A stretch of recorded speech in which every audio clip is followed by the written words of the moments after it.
കാവടി അഴകിന്റെ വർണ്ണോത്സവമൊരുക്കി കൊടകരയിൽ ഷഷ്ടി ആഘോഷത്തിന് തുടക്കമായി.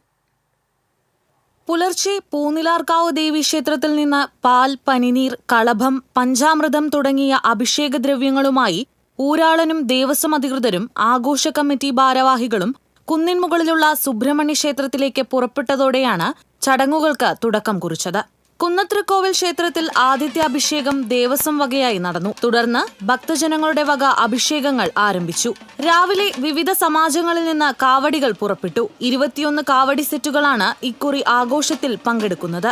ഉച്ചയോടെ പൂനിലാർക്കാവ് ക്ഷേത്ര മൈതാനത്തെത്തിയ കാവടി സെറ്റുകളെ ആതിഥേയരായ കാവിൽ കരയോഗം സെറ്റ് ആചാരപ്രകാരം എതിരേറ്റ് ക്ഷേത്രനടയിലേക്ക് ആനയിച്ചു. വിശ്വബ്രാഹ്മണ സമാജം വക കാവടി സെറ്റാണ് ആദ്യം ക്ഷേത്ര മൈതാനത്ത് പ്രവേശിച്ചത്. തുടർന്ന് മറ്റ് സെറ്റുകൾ ഊഴമനുസരിച്ച് ക്ഷേത്ര മൈതാനത്തെത്തി. വൈകുന്നേരം 7 മണിക്ക് പൂനിലാർക്കാവിൽ നിന്ന് ചെട്ടിവാദ്യത്തിന്റെ അകമ്പടിയോടെ കുന്നത്രിക്കോവിൽ ക്ഷേത്രത്തിലേക്ക് ഭസ്മകാവടി എഴുന്നള്ളിപ്പ് നടക്കും. രാത്രിയിലും കാവടിയാട്ടമുണ്ടാകും. TCV news, Kodakara.